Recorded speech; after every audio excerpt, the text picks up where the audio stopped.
नमस्कार जी। मैं अशोक जम्वाल, सपुत्र स्वर्गीय श्री बिशंबर सिंह जम्वाल, गांवबा पोस्ट ऑफिस डूक दनिहारा, जो कि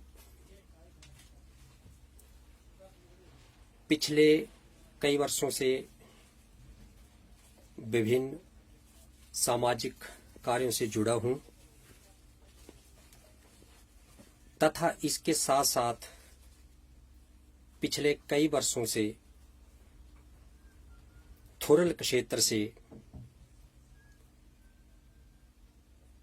बतौर दैनिक पंजाब केसरी में पत्रकार के रूप में काम कर रहा हूं।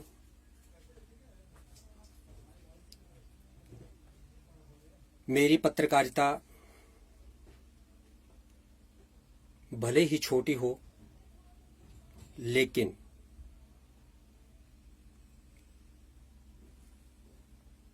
गांव में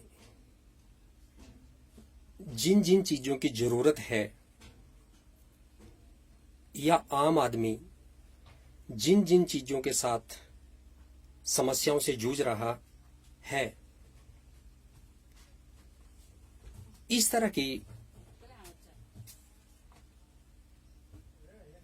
खबरों को मैंने प्रमुखता दी है और पंजाब केसरी ने बेखूबी उन्हें छापा भी है। आज इस वीडियो को बनाने का मेरा मकसद यह है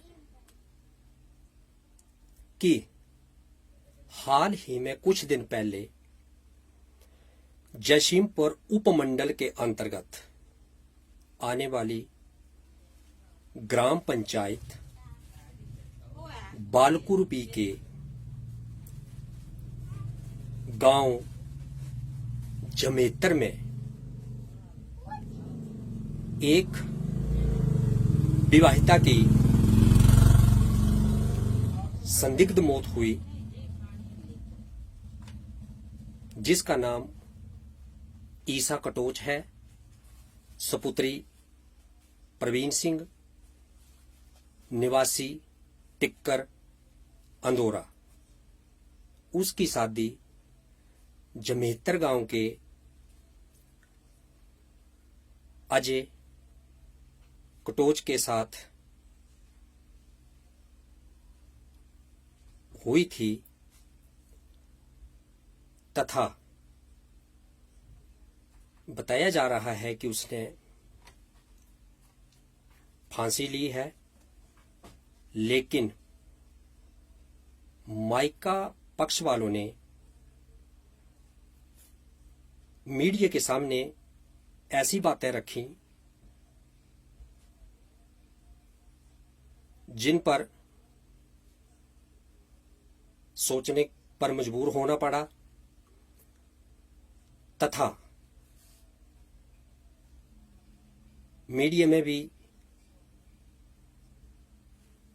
इस घटना की समाचार प्रमुखता से छपे और मेरे द्वारा भेजे गए समाचार भी पंजाब केसरी में प्रकाशित हुए।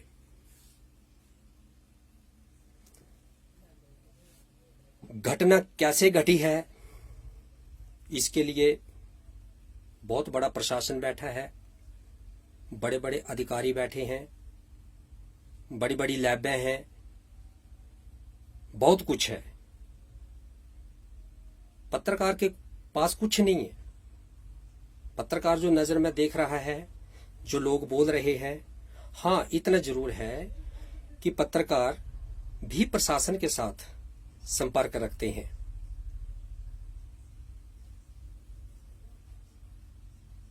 लेकिन दुख इस बात का हुआ कि जब 7/9/2020 समय सुबह 7:38 58 पर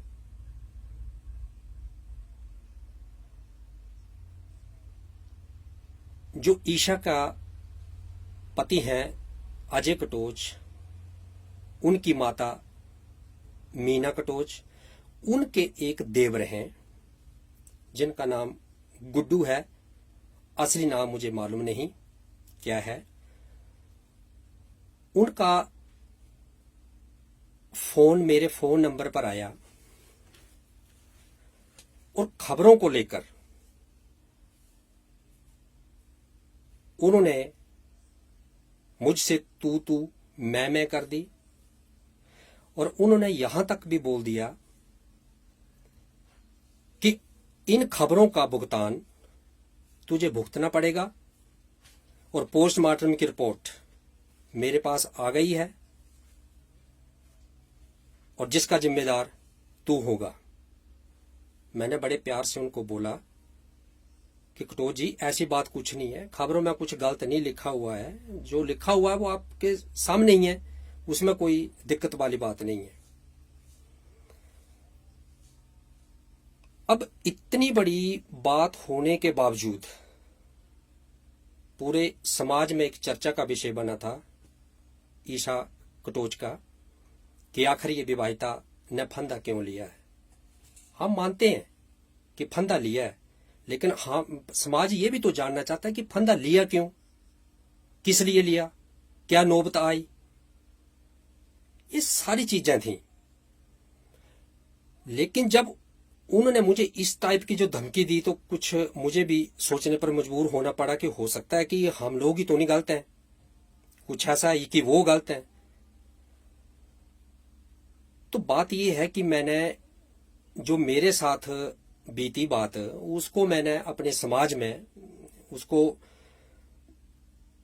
बताया, कुछ खास लोगों को मैंने ये बताया। प्रशासन तक मैं इसलिए नहीं गया, पुलिस तक मैं इसलिए नहीं गया क्योंकि इससे पहले भी पत्रकारों को और खास करने मुझे भी बहुत सारी ऐसी आज दिन तक इतनी धमकियां आती रही, कुछ नहीं होता, सिर्फ बस वहां पे बस थानों में चौकियों में जाते हैं, बस कुछ नॉर्मल सी बात होती है कि जम्बाल जी कुछ नहीं करना है, चलो क्या होता है, चलो दोबारा नहीं देंगे, कुछ ऐसा करके। ये जो हमारे जसीमपुर उपमंडल के अंतर्गत कुछ ऐसी घटनाएं ऐसी घटी हैं, ये इसीलिए घट रही हैं कि पिछले कुछ ऐसी चीजों को दबाने की कोशिश की जा रही है और चीजें ये दब रही हैं। जब तक हमारी ये चीजें दबती रहेंगी, अपराध घटते रहेंगे, अपराध ऐसे ही चलते रहेंगे। मैं फेसबुक भी देखता हूं, व्हाट्सएप चलाता हूं, मोबाइल चलाना थोड़े दिनों से सीखा हूं, लेकिन राइट फाउंडेशन ने जो चैनल जो मोबाइल के ऊपर चलाया है, सच में वो काबिल तारीफ है।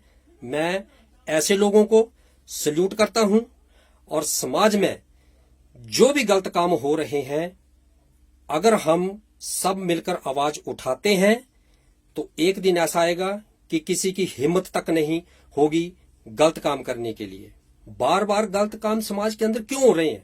ये इसीलिए हो रहे हैं कि जब कोई किसी बेचारे के साथ गलत काम होता है, जब वो पंचायतों में जाता है, जब वो पुलिस स्टेशनों में जाता है, तो वहां पर उसको न्याय ठीक ढंग से नहीं मिलता है और जिसने वो गलत किया होता है उसके साथ 80-90 आदमी चल पड़ते हैं और जो बेचारा पीड़ित है उसके साथ कोई चलता नहीं है।